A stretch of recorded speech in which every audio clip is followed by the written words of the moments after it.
इधर कर्नाटक में नई सरकार बनते ही कांग्रेस कार्यकर्ताओं ने कर्नाटक विधानसभा का शुद्धिकरण किया। उन्होंने गौमूत्र डालकर पूरे विधानसभा परिसर को साफ किया।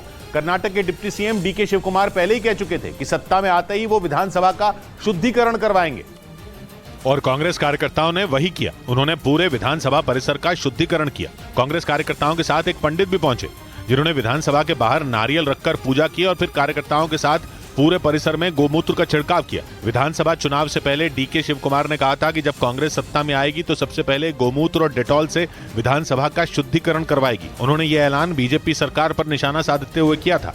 उधर ऑस्ट्रेलिया में प्रधानमंत्री का जोरदार स्वागत हुआ। वहां सिडनी में उनसे मिलने के लिए भीड़ उमड़ पड़ी।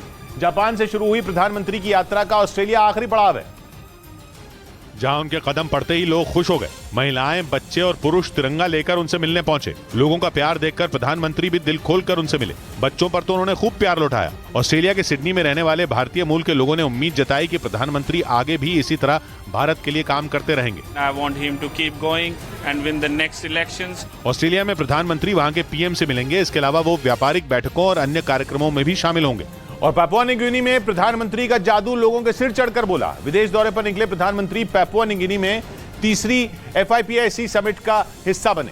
2014 में यह संस्था भारत और प्रशांत महासागर में बसे 14 देशों के रिश्ते बेहतर करने के लिए बनी थी। प्रधानमंत्री इसी की तीसरी समिट में शामिल होने पापुआ न्यू गिनी पहुंचे, जहां उनका जबरदस्त स्वागत हुआ। लोग उन्हें देखकर खुशी से झूम उठे। किसी ने उनकी तस्वीर खींची तो कोई उनके पैर छूने लगा। भारत माता की जय और वंदे मातरम के नारे भी लगे।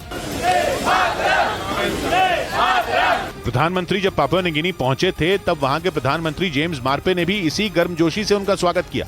उन्होंने पीएम के पैर तक छू लिए थे, जिसकी दुनिया भर में खूब चर्चा हुई। इधर उत्तर प्रदेश सरकार विदेशी फंडिंग से चल रहे मदरसों पर कार्रवाई करने की तैयारी कर रही है, जिसके लिए सरकार ने राज्य में चल रहे मदरसों का सर्वे कराया था, जिसमें प्रदेश के अल्पसंख्यक कल्याण विभाग को अवैध मदरसों का पूरा मकड़जाल मिला था। खबर है कि ज्यादातर मदरसे यूपी के उन इलाकों में हैं जो नेपाल के नजदीक है। यूपी में 8,441 अवैध मदरसों की जानकारी मिली, जिनमें आरोप है कि 4,000 मदरसे विदेशी फंडिंग से चलाए जा रहे थे। ऐसा आरोप है कि ज्यादातर मदरसों को दुबई से चंदा मिला। इसके अलावा नेपाल और बांग्लादेश से भी फंडिंग हुई।